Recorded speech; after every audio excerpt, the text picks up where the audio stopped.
1 கொரிந்தியர் 8ஆம் அதிகாரம் 3ஆம் வசனம். தேவனில் அன்பு கூறுகிறவன் எவனோ அவன் தேவனால் அறியப்பட்டிருக்கிறான். தேவனால் அறியப்பட்டிருக்கிறான். தேவனில் அன்பு கூறுகிறவன் எவனோ அவன் தேவனால் அறியப்பட்டிருக்கிறான். இப்போ மற்றவங்களெல்லாம் ஆண்டவர் அறியலையா? அந்த ஒரு கேள்வி எழும்புது. இப்போ அறிதல் என்றால் என்ன? நான் அடிக்கடி சொல்வது தான். இப்போ அறிவது என்பது ஒருத்தரை தெரிஞ்சு வச்சிருக்கிறது. இப்போ நம்ம பிரபலங்களை பற்றி நிறையா தெரிஞ்சு வச்சுருக்கிறோம். நான் அந்த பிரபலங்கள் என்று சொல்வதை விட நல்ல முன்மாதிரியாக இருக்கிற ஆளுமைகளை பற்றி நிறையா படிப்பேன், அல்லது நிறையா அவங்கள பற்றி தெரிஞ்சுப்பேன். அவங்களுடைய பழக்க வழக்கங்கள், அவருடைய குணநலன்கள். ஆவிக்குரிய உலகத்தில் மிகப்பெரிய தலைவர்கள், சர்வதேச தலைவர்களை கூட சந்திக்க, அவர்களோடு பழக ஆண்டவர் பெரிய பாக்கியத்தை எனக்கு கொடுத்தார். ஆனால் உலகப்பிரகாரமான தலைவர்கள், உலகப்பிரகாரமான ஆளுமைகள், நல்ல முன்மாதிரியான ஆளுமைகள், அவர்களோடு நான் ரொம்ப பழகினதில்லை. ஒரு சிலரை சந்திச்சிருக்கேன், ஒரு சிலரோட பழகியிருக்கிறேன். ஆனால் பலரை சந்தித்ததில்லை, பலரோடு பழகினதில்லை. ஆனால் அவர்களை பற்றி எனக்கு தெரியும். அவங்க பழக்க வழக்கம் என்ன, அவங்க குணநலன் என்ன, அவங்க பின்னணி என்ன, அவங்க வாழ்க்கை சரிதை என்ன, அதுலேருந்து எது தப்பு, எதை நம்ம ஏற்றுக்கொள்ளணும், கற்றுக்கொள்ளணும். ஆனால் அவங்களுக்கு என்ன தெரியாது.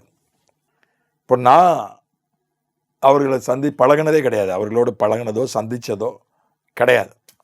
அவர்களுக்கும் எனக்கும் எந்த உறவும் கிடையாது. இங்கே அறிவு என்பதற்கு 2 விஷயங்கள், 2 அர்த்தங்கள் உண்டு. கர்த்தர் எல்லாரையும் அறிந்திருக்கிறாரா? எல்லாரையும் அன்பு கூறாதவர்களே அறிந்திருக்கிறார். தான் மேலே அன்பு வைக்காதவர்களையும் கர்த்தர் அறிந்திருக்கிறார். அவங்கள பற்றி எல்லாம் தெரியும். அவங்க ரகசியங்கள், எண்ணங்கள், அவங்க வாழ்வின் காரியங்கள் எல்லாம் ஆண்டவருக்கு தெரியும். அப்போ இந்த இடத்துல தேவனால் அறியப்பட்டிருக்கிறான். இந்த அறிவு என்னப்பட்ட உறவை குறிக்கிறது. நான் எப்பவுமே சொல்வேன், ஆதியாகமம் 3ஆம் அதிகாரத்தில் 4ஆம் அதிகாரத்தில் 1 வசனம், ஆதாம் தன் மனைவியாகிய ஏவாளை அறிந்தான், அவள் கர்ப்பவதியாகி காயினை பெற்று. ஆதாம் ஏவாளை அறிந்தான். அப்போ அதுக்கு முன்னால் இத்தனை வருஷம் ஒன்றா தானே இருந்தாங்க. ஒருத்தர் தெரிஞ்சுக்கலையா அப்படின்னு கேட்டால் இது உறவை குறிக்கிறது. ஒருத்தரை பற்றி தெரிஞ்சுக்கிறது, அது ஒரு விதமான அறிவு. அவர்களை நேரடியாக பழகி அறிவது, அது உறவு, அது ஒரு விதமான அறிவு. இது ஒரு உறவை குறிக்கிறது. தான் மேலே யார் அன்பு வைக்கிறாங்களோ அவங்களோட ஆண்டவர் உறவு வைக்கிறார். தான் சரிதான். அவர் என்ன செய்கிறார்? ஆண்டவர் உறவு வைக்கிறார். நாம் அவரை நேசித்தோம்னா அவர் நம்மோடு உறவு வைக்கிறார், உறவு வைக்க விரும்புகிறார். சாமுவேலை தேடி கூப்பிட்டார். சாமுவேலே தேடி கூப்பிடுற அளவுக்கு அவனுக்கு என்ன இருந்துச்சு? சின்ன பையன், 20 வயசு கூட ஆகலை. 20 வயசு ஆனாதான் கணக்கிலே சேர்ப்பாங்க, ஆசாரிய ஊழியத்திலே சேர்ப்பாங்க. மக்கள் தொகை கணக்கெடுப்பிலே 20 வயசு ஆனதான் சேர்ப்பாங்க யூதர்கள். இன்னும் அவன் கணக்கிலே சேர்க்கலை. அரை டிக்கெட் கூட கிடையாது. அவன் 20 வயசில் அரை டிக்கெட்டு, 40 வயசில் தான் முழு டிக்கெட்டு. யூத பாரம்பரியத்தில் அரை டிக்கெட் கூட கிடையாது. அவனை கண்டுக்க மாட்டாங்க, கணக்கிலே அவன் கிடையாது. அப்படிப்பட்டவனை ஏன் ஆண்டவர் 3 தடவை தேடி சாமுவேலேன்னு கூப்பிட்டார்? ஏன் அவங்ககிட்ட பற்றி, நாட்டை பற்றி பேசினார், நாட்டு தலைவரை பற்றி பேசினார்? உறவு தான். ஏன்னா சாமுவேல் ஆண்டவரை நேசித்தான், அதுதான் காரணம். அதனால தான் அவனை தேடி அவனோடு ஆண்டவர் உறவாடினார். ஆண்டவர் மேலே அன்பு வச்சானா ஆண்டவர் நம்ம கூட பேசுவார். அவ்வளோதான், சிம்பிள். ஆண்டவரோட உறவு கொள்றதுக்கு என்ன செய்யணும் என்கிட்ட கேட்பாங்க. நான் கொஞ்சம் ஆண்டவரோடு உறவாடுகிறவன். ஆண்டவர் கொஞ்சம் வெளிப்படுத்தல்களை எனக்கு கொடுப்பது உண்டு. மற்றவங்கள பற்றி என்கிட்ட கேட்பாங்க சிலர், நீங்கள் என்ன செய்வீங்க? 40 நாள் உபவாசம் இருப்பீங்களா? தண்ணி குடிக்காமல் உபவாசம் இருப்பீங்களா? அல்லது முழங்கால் அப்படி மணிக்கணக்கில் அப்படியே நின்று ஜெபம் பண்ணுவீங்களா? ராத்திரி தூங்காமல் ஜெபம் பண்ணுவீங்களா? விடிய காலம் 4 மணிக்கு கிளம்பி ஜெபம் பண்ணுவீங்களா? எங்கே போய் ஜெபம் பண்ணுவீங்க? எங்கேயாவது போய் ரூம் எடுத்து ஜெபம் பண்ணுவீங்களா? அப்படிலாம் என்கிட்ட கேட்பாங்க. ஆண்டவர் உங்கள்கிட்ட பேசுகிறாரே, அது எப்படி அப்படின்னு கேட்பாங்க. ஆனால் அதெல்லாம் தேவையே இல்லை. ஆண்டவர் நம்மோடு உறவாட வேண்டுமானால் நாம் ஆண்டவர் மேலே அன்பு வைக்கணும், அவ்வளோதான். நான் அன்பு வைக்கிறத பற்றி சில தியானங்களுக்கு முன்னால் சொன்னேன். குரங்கு மேலேயும் மிருகங்கள், பறவைகள் மேலேயும் அன்பு வைக்கிறாங்க. கிரிக்கெட்டு மேலே எவ்வளோ அன்பு வைக்கிறாங்க நம்ம இந்தியர்கள். வெள்ளைக்காரன் விட்டுட்டு போனது தான் கிரிக்கெட். வெள்ளைக்காரனுடைய விளையாட்டு தான் கிரிக்கெட். வெள்ளைக்கார மொழியை நம்ம படிக்கிறது, அது படித்தாதான் நமக்கு வேலை வாய்ப்பு. உலகம் முழுதும் போய் வேலை செய்யணும்னா இங்கிலீஷ் தேவை. அதனால் அதை நம்ம படிக்கிறோம். இங்கிலீஷ் பிடிக்குதோ இல்லையோ அதை படிக்கிறோம். அது பிடிச்சி படிக்கிறோன்னு சொல்ல முடியாது. பலருக்கு இங்கிலீஷ் தகராறு, அதுவும் ஹிந்திக்காரனுங்கெல்லாம் இங்கிலீஷ் தகராறு.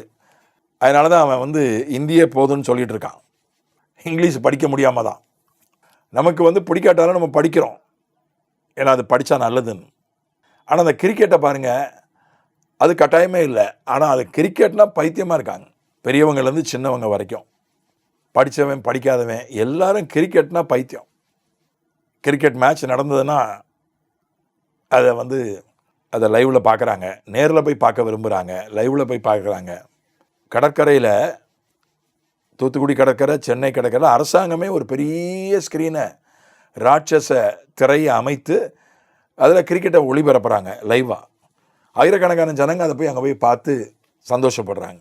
தப்பு இல்லை, கிரிக்கெட் மேலே அன்பு வச்சுருக்கிறது தப்பு இல்லை, விளையாட்டு நல்லது. அதில் சில விளையாடும்போது உடல் பலப்படுகிறது, சில ஒழுக்கங்களை கற்றுக்கொள்கிறோம், நல்லது. ஆனால் அதை விட ஆண்டவர் மேலே அதிக அன்பு வைக்கணும். 91ஆம் சங்கீதத்தில் படிக்கிறோம், அவன் என்னிடத்தில் வாஞ்சையாக இருக்கிறபடியால் நான் அவனுக்கு மறு உத்தரவு கொடுப்பேன், அவனை உயர்ந்த அடைக்கலத்தில் வைப்பேன். அவனுக்கு மறு உத்தரவு கொடுப்பேன். அவன் என்னிடத்தில் வாஞ்சை என்பது அன்பு. மூலமொழியிலே அன்பு தான் போட்டிருக்குது. அவன் என் மேலே அன்பாக இருக்கிறதுனால நான் அவன் கூட நான் பேசுவேன், அவனுக்கு பதில் சொல்வேன்றார். ஆண்டவர் நம்ம கூட பேசுவார். ஒரே ஒரு நிபந்தனை தான், அவர் மேலே நம்ம அன்பு வைக்கணும், அவ்வளோதான். நம்ம ஆண்டவர் மேலே அன்பு வச்சுருக்கிறோமா இல்லையான்னு எப்படி கண்டுபிடிக்கிறது?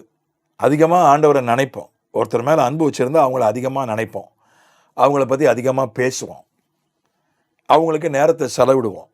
இதான் நம்ம அன்பு வச்சுருக்கிறோமா இல்லையான்னு, அவங்களுடைய வார்த்தைகளுக்கு மரியாதை கொடுப்போம். இதுதான் அவர்கள் மேலே நம்ம அன்பு வச்சுருக்கிறோமா இல்லையான்றதுக்கான அடையாளங்கள். நம்ம ஆண்டவரை அதிகமாக நினைக்கிறோமா, ஆண்டவரை பற்றி ரொம்ப பேசுகிறோமா, ஆண்டவருக்கு நேரம் செலவு பண்ணுகிறோமா, அவருடைய வார்த்தைக்கு மரியாதை கொடுக்குறோமா, இதை வைத்துக்கொண்டே நம்ம ஆண்டவர் மேலே அன்பு வச்சிருக்கிறோமா இல்லையான்னு கண்டுபிடிச்சிடலாம். You simply love God and God will have relationship with you. ஆண்டவர் உன்னோடு தேடி உறவு வைத்துக் கொள்வார். ஆமென்.